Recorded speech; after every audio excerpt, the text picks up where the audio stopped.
For non-believers, what we celebrate tonight, the ascension of Jesus into heaven, is one of the silliest things that we believe. They really scoff at this one. What do you mean, they say? Ascended into heaven? So now heaven is up, they say? Where? By the Big Dipper? Somewhere out in the Milky Way? And we hear that in the first reading as well, when all of the believers are looking up. Why are you looking up at the sky? It's the great question that is asked of all the believers tonight. And we can get really triggered by that. We can get very defensive.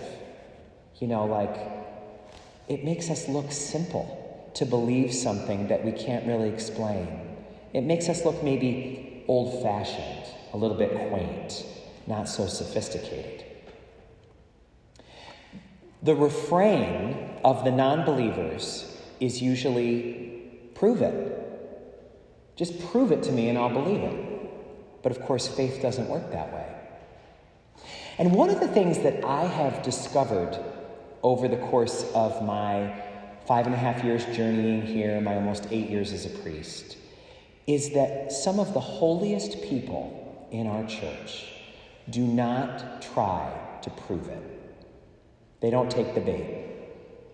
They don't get triggered by that. They don't feel obligated to prove anything or to get defensive.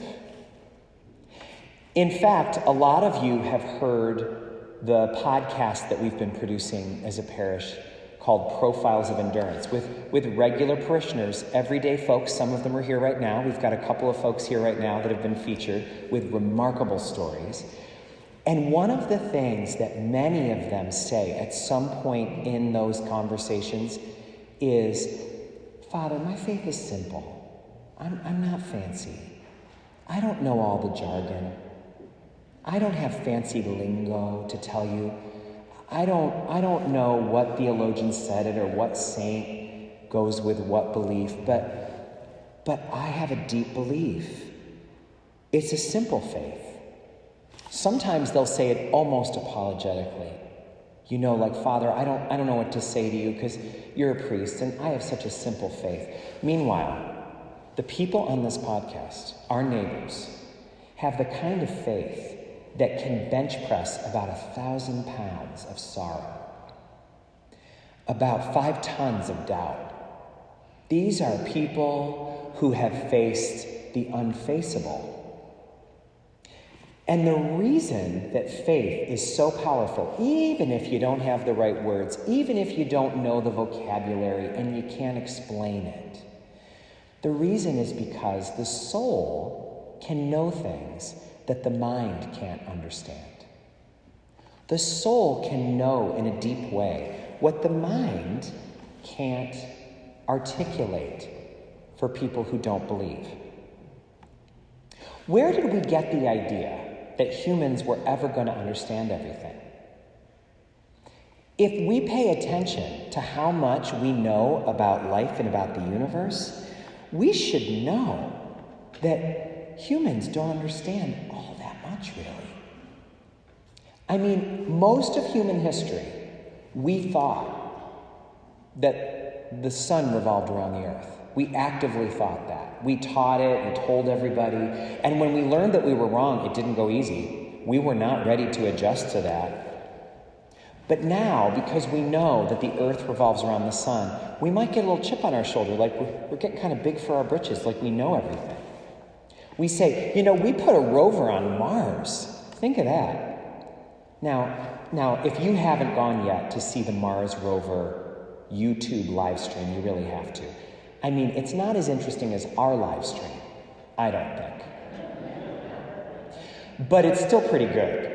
I mean, you can watch 24 hours a day, just a panning camera of the red planet, all with an atmosphere that we can't breathe. I mean, it really is fascinating. But before we get too big for our britches, that is the very closest planet that there is to us. When we went to the moon, we thought we were so big, but it was our moon. That we should have been able to go to that. And now we went to the very nearest planet, but we can't go to Venus. That's just the other, we can't go anywhere near there.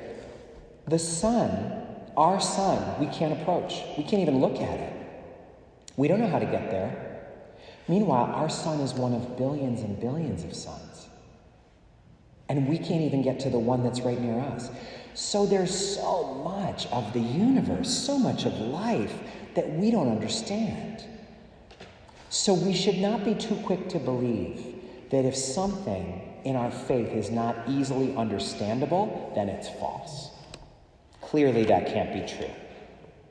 Especially because a prerequisite for deep faith, something that all of those people on the Profiles of Endurance podcast have, is humility. You have to be humble. You have to know that your soul can know things that are beyond your mind. When we think of Albert Einstein, we think of a genius, one of the smartest people that ever lived. But he was constantly befuddled by the things his mind would show him that he couldn't understand. He's the one who found that light is both a wave and a particle. Do you remember learning that in science class? He learned that life is a wave and a particle. Friends, nothing can be a wave and a particle. How does that work? Who can stand up and explain it to us? No one. Einstein couldn't either. He's the one who discovered the Law of Relativity, which, if you've never gone into this, it's just remarkable. It says that sometimes a second of time takes longer than a second, and sometimes it takes shorter than a second. It all depends on how fast you're going. If you're going the speed of light, then time is stable. But if you go beyond that, it's not stable anymore. A second could be shorter than a second, or longer than a second. We don't understand that. We don't understand that at all. So when we say, what do you mean Jesus ascended into heaven? Explain it. No need. However much we know about God, and Jesus revealed a lot about God to us, but however much Jesus revealed, however much we can know, is a tiny, tiny, tiny part of what you can know about God. It's almost like we're a colander trying to act like a pot under the sink. Jesus turns on the faucet and teaches us all about God, and most of it runs out the bottom. We're trying to collect it all, but we can't. We don't even understand him. When he says, the last shall be first, or eat my body and drink my blood. When he says, I'm son of God and son of man, we don't understand. Because humans have limited minds. Our souls have no limits. But our minds only understand so much. There's a great saint of the East who talked about this, Saint Ephrem. He said, the way to understand the limitations that we face in faith is imagine that you're a hiker and you're hiking in the summertime and you're really thirsty and you forgot your water. And as you're hiking along, you find a cleft in a rock with a mountain spring, and it's gushing water. And you haven't been able to find a drink, so you're so excited, and you put your face there, and you drink, and you drink, and you drink, and you drink, and you'd love to drink more. It's so cool and refreshing, but you've had as much as you can have. If you have too much more, you'll pop. St. Ephrem says, are you sad that you can't drink the whole spring? Do you wish you could drain the whole aquifer so that it just stops, it starts to dribble, and then... No. He says no. No one is saddened that they can't exhaust the spring. No one is regretting that they can't drink all the water in the aquifer. No one regrets that. They love knowing that there's more, that it's endless, that it's going to keep coming. And so that's how we can understand what Jesus meant when he said, my friends, there's much more I have to tell you. But do you remember this when he said, you can't bear it now. There's much more I want you to know, but you can't bear it. You're a colander, and you can only collect just a little bit of moisture. You can't collect much. So here's what I want you to know, he said. The Spirit is coming, the Spirit of truth.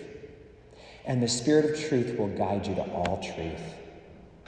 It's almost like Jesus was a parent saying to a child, I'll tell you when you're older. That's a beautiful question, sweetheart. But I'll tell you, we'll talk more about that when you're older. I have a friend who ends every phone call with these words: more will be revealed. Bye. Isn't that great? Isn't that a great way to live? She says it all the time. More will be revealed. More will be revealed. That's exactly right. That's why faith is so exciting. There's always more. And I find that the parishioners with the greatest faith, the ones who can bear all things, the ones who can bench press doubt and sorrow, they don't try to explain their faith to other people. They just live it and they radiate it. Because if Einstein couldn't teach us about all the wonders of physics, where did we ever get the idea that we would understand everything there was to know about God?